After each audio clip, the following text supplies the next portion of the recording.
عزیز بھائیوں، بزرگوں، دوستوں، اللہ رب ذوالجلال کا بے پناہ انعام ہوا، اس کا احسان ہوا، اس کی ذرہ نوازی ہوئی، اس کی مہربانی ہوئی۔ خداوند قدوس نے ہم سب کو صحت و عافیت کے ساتھ اپنی پاک بارگاہ مسجد میں آنے اور قال اللہ قال رسول کی باتوں کو کہنے سننے کا اللہ نے سنہرا موقع عطا فرمایا ہے۔ دعا فرمائیں اللہ پاک ہم سب کی حاضری کو بے انتہا قبول فرمائے۔ اللہ پاک ہم سب کو کہنے سے سننے سے زیادہ اللہ ہم سب کو عمل کی توفیق عطا فرمائے۔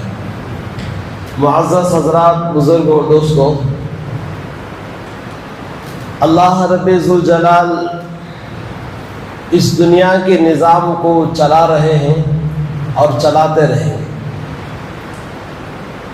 اور اس دنیا کا جو شامیانہ ہے، آسمان کا جو زمین کا بچھونا ہے، اس وقت تک چلاتے رہیں گے جب تک اس دنیا کی دھرتی پر ایک آدمی بھی اللہ اللہ کہنے والا باقی رہے گا۔ اللہ پاک اس کی برکت سے اللہ اس دنیا کے نظام کو چلاتے رہیں گے۔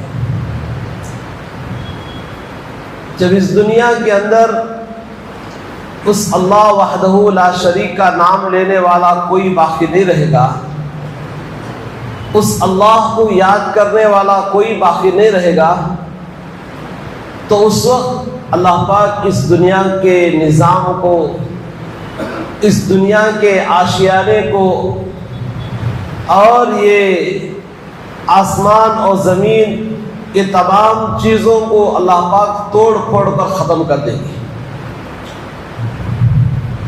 اب اس کے بعد ایک مستقل ایک مرحلہ ہوگا سوال و جواب کا۔ اس کے بعد پھر یا تو عالم جنت ہے یا عالم جہنم ہو جائے گی۔ تمہیں بھائیوں کہنے کا مقصد یہ ہے، اللہ پاک اس دنیا کو جو چلا رہے ہیں، اس نظام کے اندر اور اس دنیا کی بیچوں بیچ میں کہیں نہ کہیں اس اللہ وحدہ لا شریک کی خلوصیت کے ساتھ یاد کرنے والے بندے موجود ہیں۔ جس طرح ہم اور آپ جو عبادت کرتے ہیں، کبھی ہم نے دکھلاوا کر دیا، کبھی ریاکاری کر دی، کبھی چھپ کر کیا، کبھی واہ واہ کر دیا۔ میرے بھائیوں، عبادت دو قسم کی ہے۔ ایک عبادت ہے خلوصیت کے ساتھ، جس کو اللہ نے فرمایا الا الذین آمنوا وعملوا الصالحات، اخلاص والا عمل، صرف اس کے اندر ملاوٹ نہ ہو، کھوٹ نہ ہو، صرف اس کے اندر اللہ کی رضا، اللہ راضی ہو جائے، وہ رضائیت، اللہ جو راضی ہونے والا جو عمل ہے اس کو کہتے ہیں خلوصیت والا عمل۔ یہ ایک عمل ہے، لوگ کہتے ہیں بھئی لوگوں کو دکھانے کے لیے، اب آدمی ماحول میں لگ کر کبھی ڈھل کر کرتا ہے، کبھی چھوڑ دیتا ہے۔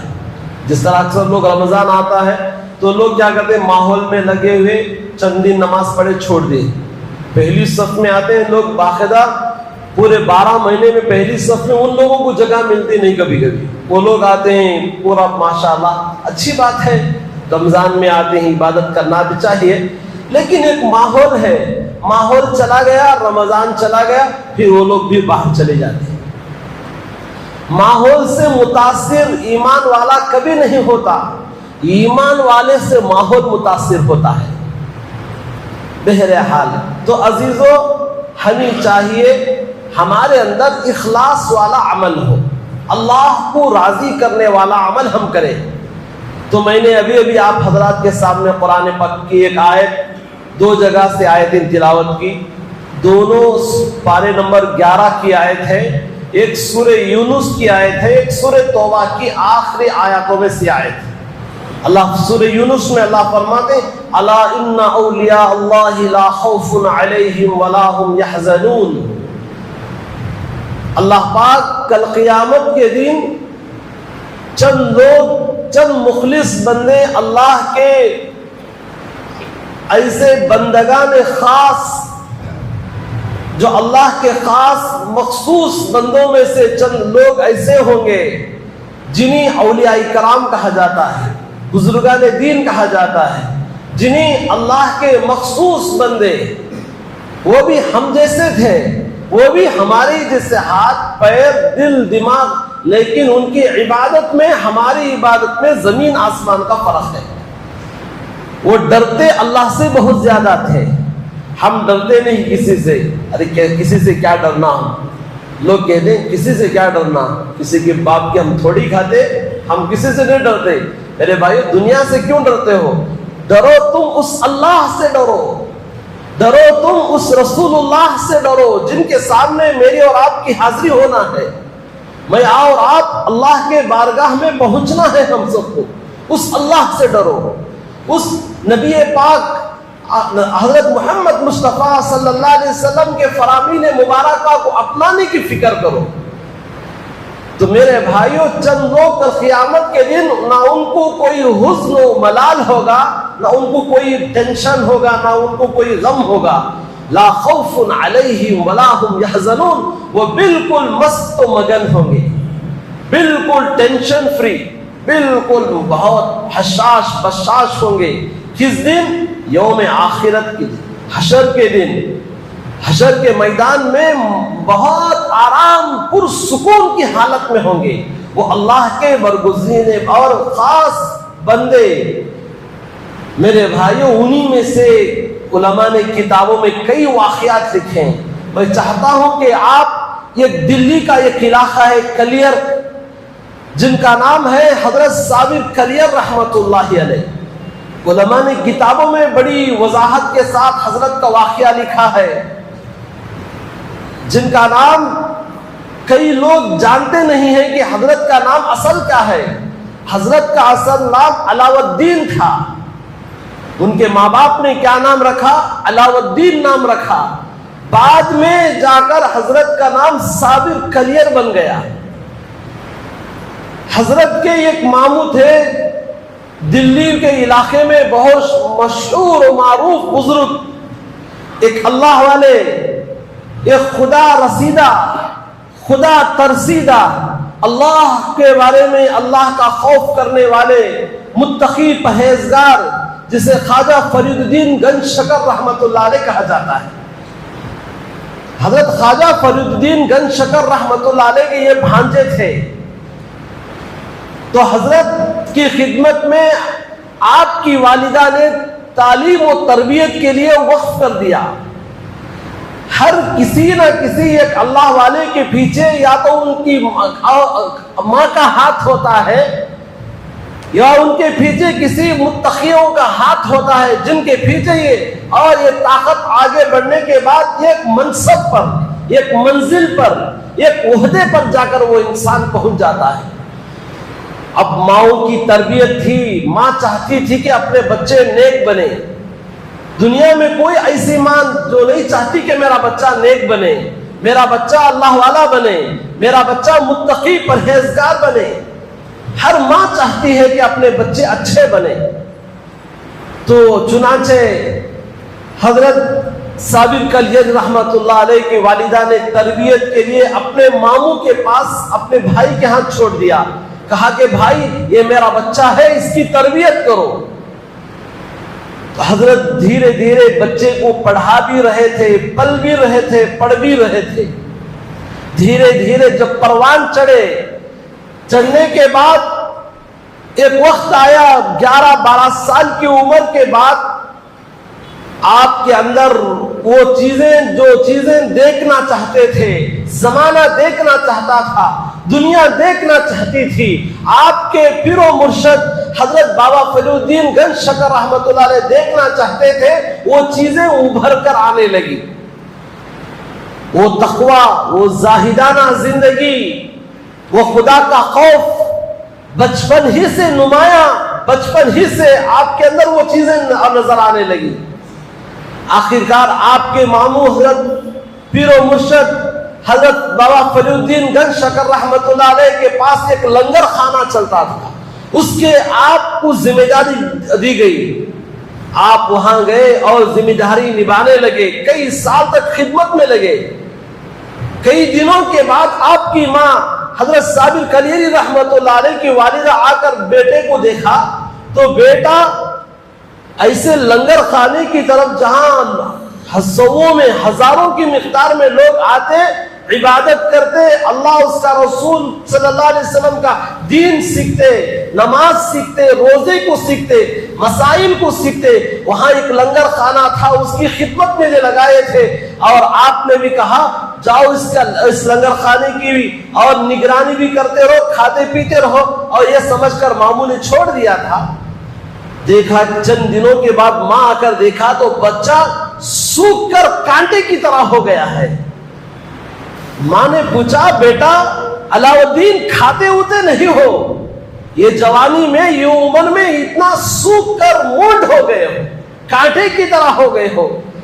تو حضرت علاؤ الدین رحمت اللہ علیہ کہنے لگے اماں ماں تو مجھے ماموں نے تو یہاں پر رکھا تھا، خدمت کے لیے رکھا تھا، میں لوگوں کی خدمت کر رہا ہوں، کھانے کے لیے میں یہاں پر نہیں ہوں، صرف خدمت کے لیے رکھا تھا۔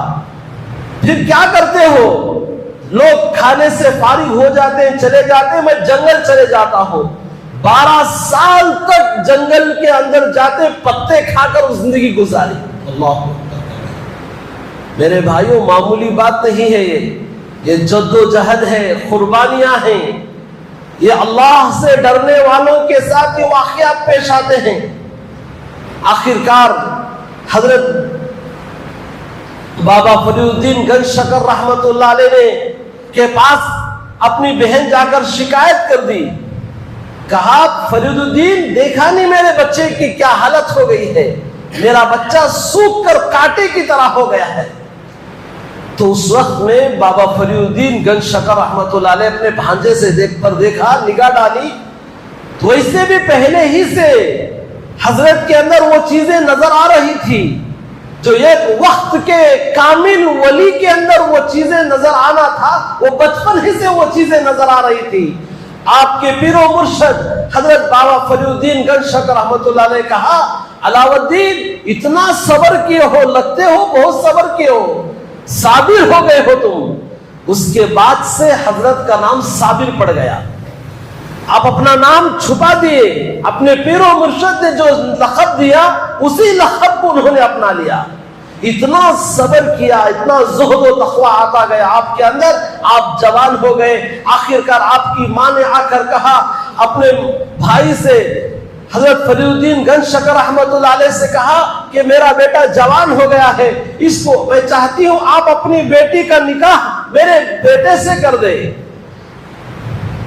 حضرت پیر و مرشد بابا فرید الدین رحمت اللہ علیہ کہنے لگے بہن یہ تو عورت کو کہاں برداشت کرے گا، یہ تو اتنا عبادت میں لگا ہے، اتنا اللہ کی ریاضت میں لگا ہوا ہے، اتنا زہد و تقوی میں ڈوب گیا ہے، اس کے اندر جلال کی صفت ہے۔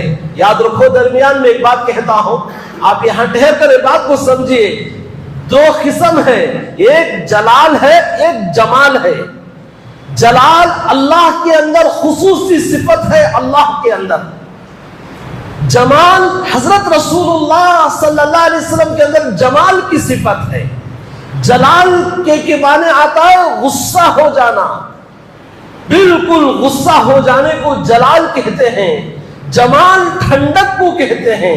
اسی لیے علماء نے لکھا ہے، حضرت مولانا پیر ذوالفقار صاحب نقشبندی دامت برکاتہم عمت فیوضہم اپنی کتاب میں لکھا ہے اللہ کا جلال دیکھنا ہو حرم جاؤ، کعبۃ اللہ جاؤ، اللہ کا جمال دیکھنا ہو مدینہ منورہ جاؤ۔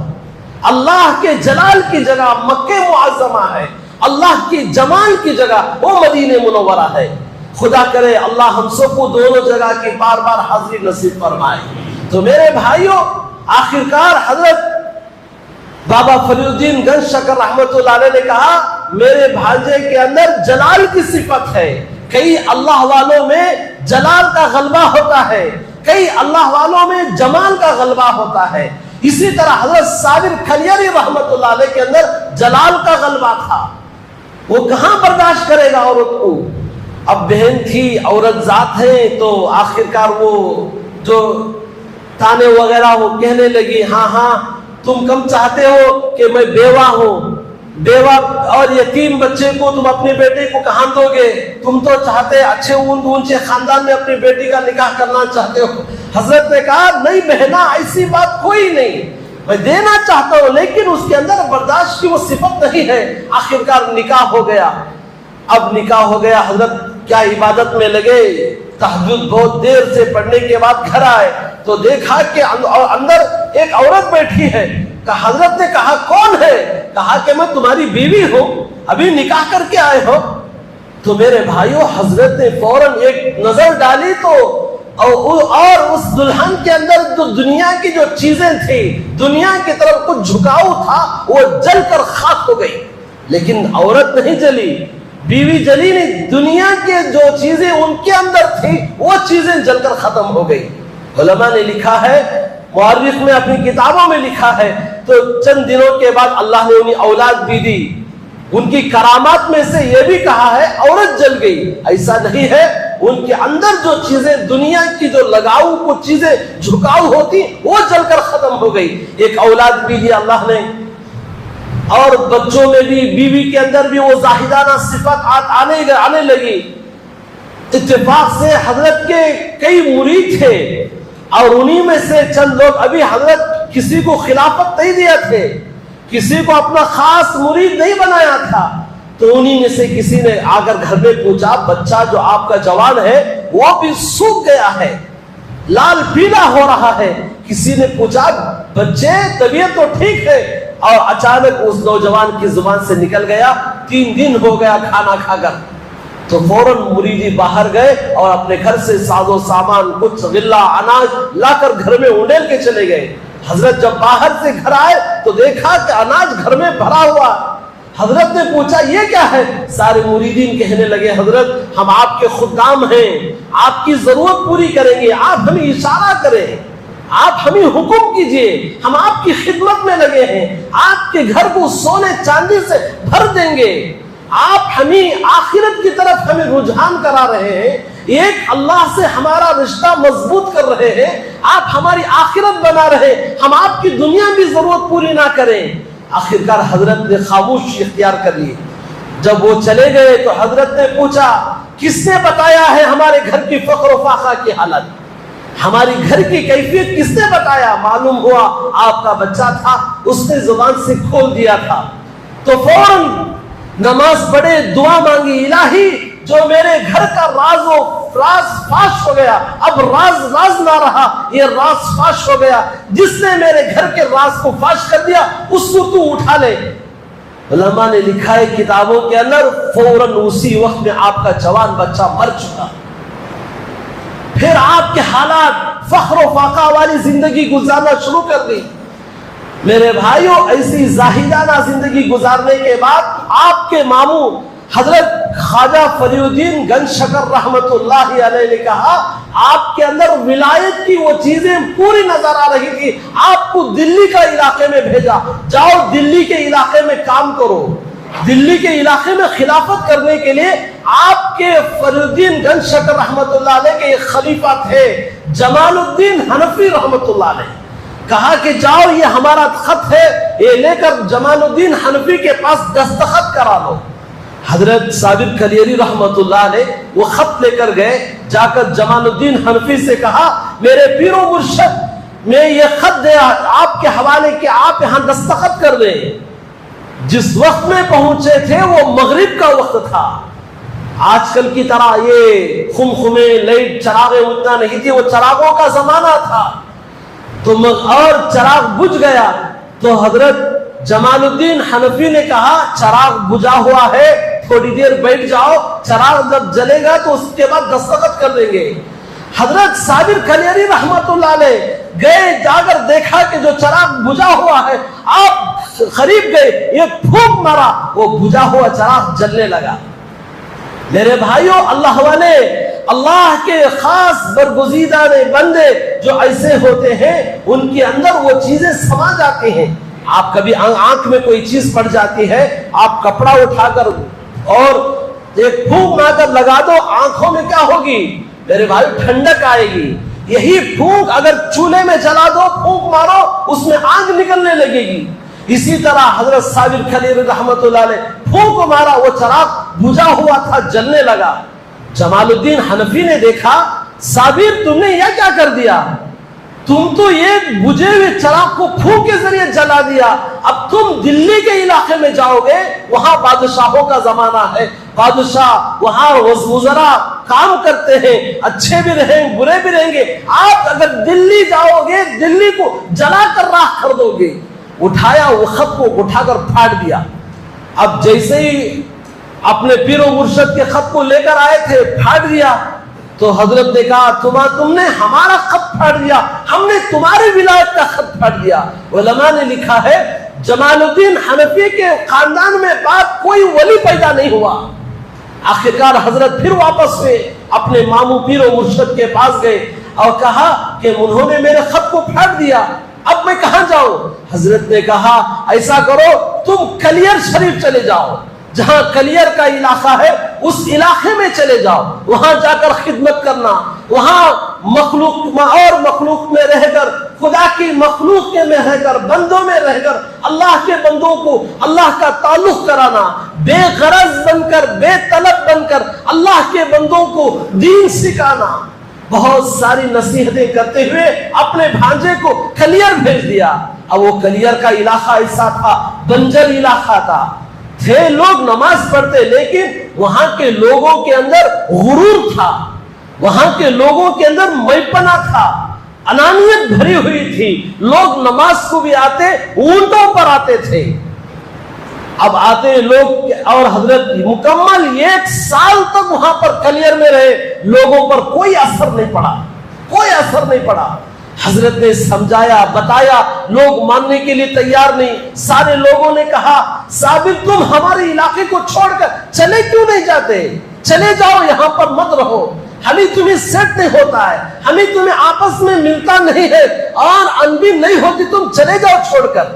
آخرکار حضرت نے اپنے پیر و مرشد کو خط لکھا, کہا کہ یہاں کے لوگ کوئی بات ماننے کے لیے تیار نہیں ہے. سمجھاتا ہوں, بتاتا ہوں, اللہ اس کے رسول کی باتوں کو سناتا ہوں, ماننے کے لیے تیار نہیں ہے.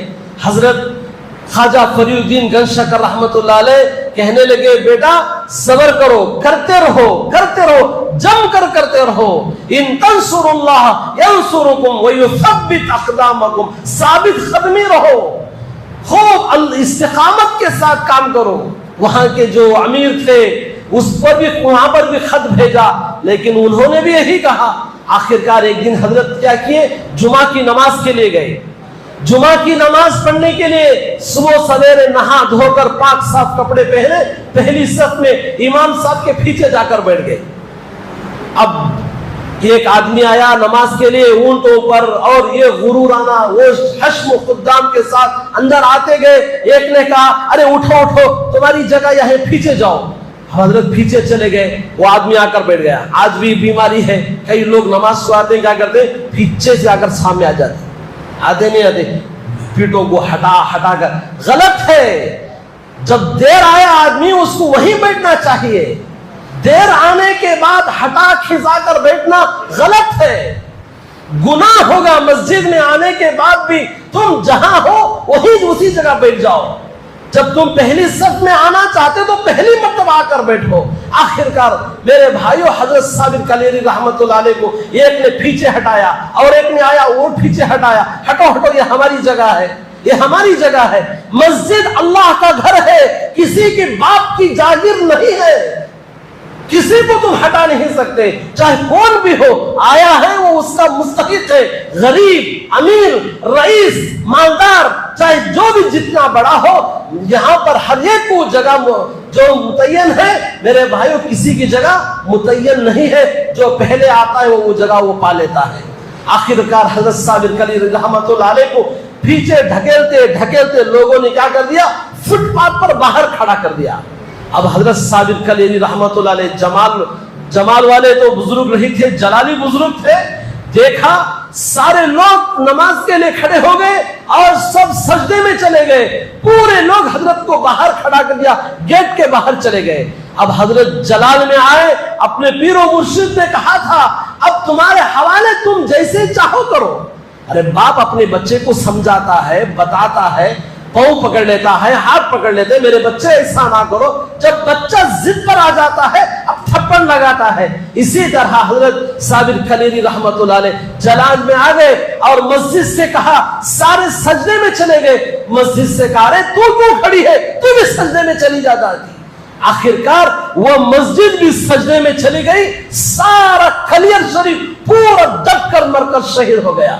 جو نمازی تھے وہ دب کر مر گئے, اور جو باقی تھے کئی دنوں کے بعد علماء نے لکھا ہے, مؤرخ نے کتابوں میں لکھا ہے, ایک زلزلہ آیا, وہ زلزلے میں بے نمازی اس میں ہلاک ہو گئے, سارا کلیئر ختم ہو گیا. پھر دھیرے دھیرے آپ کے علاقے میں اپنے پیر و مرشد کے بتائے ہوئے پھر آپ جنگل کا علاقہ اختیار کر لیا. عبادت کرتے رہے, ریاضت کرتے رہے, جد و جہد کرتے رہے. ایک گلیر کا درخت تھا, اس کے نیچے بیٹھ کر آپ عبادت میں لگ جاتے. آخرکار کئی دن تک آپ کھانا چھوڑ دیا, پینا چھوڑ دیا, صرف اللہ اللہ اللہ کہتے اپنی زندگی کے سانسوں کو چلا رہے تھے. آپ کے پیر و مرشد کو معلوم ہوا صابر نے اتنا جد و جہد کیا, کھانے کے لیے تیار نہیں, پینے کے لیے تیار نہیں. آخرکار حضرت خواجہ فریع الدین گنج شکر رحمت اللہ علیہ اعلان کرا دیا, کون ہے میرے صابر کو کھلائے, کون ہے میرے صابر کو پلائے. کوئی کھلانے کے لیے تیار نہیں, کوئی پلانے کے لیے تیار نہیں. اتنا جلال آپ کے اندر تھا. اور مورخوں نے لکھا ہے کتابوں کے اندر 12 میل تک آپ کے جلال کا اثر پڑ رہا تھا. آخرکار اس وقت کے ایک بزرگ تھے شمس الدین ترک رحمت اللہ علیہ, یہ ترکی سے آئے ہوئے تھے. انہوں نے کہا کہ میں حضرت صابر کلیر کو کھلاؤں گا, میں ان کو پلاؤں گا, میں ان کو بٹھاؤں گا, میں ان کو سلاؤں گا. حضرت نے کہا اچھا دیکھو, سوچ کر تم نے فیصلہ کیا ہے تو سوچ کر کرو. آخرکار انہوں نے طے کر لیا. علماء نے لکھا ہے حضرت شمس الدین ترک رحمت اللہ علیہ قرآن کے حافظ قرآن تھے, بہترین قرآن پڑھتے تھے. اللہ کا کتاب, اللہ کی وہ معزز ترین واحد کتاب جسے قرآن مجید کہا جاتا ہے, قرآن کریم کہا جاتا ہے, قرآن حکیم کہا جاتا ہے. وہ انداز سے, لب و لہجے سے, وہ مخارج سے, وہ تجوید سے پڑھتے تھے کہ پرندے بھی ان پر کیا ہے اثر ہو جاتا تھا. شرابی کے سامنے پڑھتے شرابی جھوم جاتا تھا.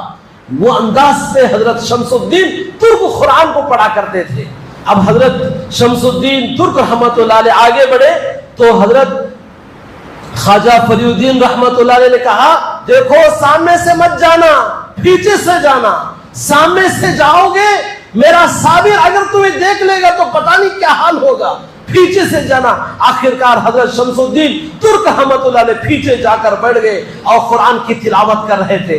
قرآن پڑھتے گئے پڑھتے گئے پڑھتے گئے. اب حضرت اپنے جذب کی کیفیت سے باہر نکلتے گئے. جو جذب اور اللہ کے محبت میں جو ڈوب جاتا ہے اسے مجذوب کہا جاتا ہے. آج ہم دنیا کے اندر ڈوب گئے, دنیا کے رال کے اندر, دنیا کے پیسوں میں, دنیا کے ٹھکروں میں, دنیا کے کاغذات میں ہم اپنے دل کو بھی دے دیے, اپنے آپ کو بھی ڈوبا دیا. اللہ والے اللہ کی محبت میں ڈوب جاتے تھے. اللہ کے نبی حضرت رسول اللہ صلی اللہ علیہ وسلم کی سنتوں میں ڈوب جاتے تھے. انہیں سنت رسول اللہ میں جینا اچھا لگتا تھا, اللہ کی محبت میں ڈوبنا انہیں اچھا لگتا تھا. آخرکار حضرت شمس الدین ترک رحمت اللہ علیہ قرآن پڑھتے گئے پڑھتے گئے. اب حضرت دھیرے دھیرے جذب سے باہر آئے, قرآن کی آواز سنا تو فوراً حضرت نے آواز لگا دی, کون ہے وہ قرآن پیچھے بیٹھ کر پڑھ رہا ہے. قرآن کو پیٹ کے پیچھے پڑھنا بے ادبی ہے, آؤ سامنے آ کر پڑھو.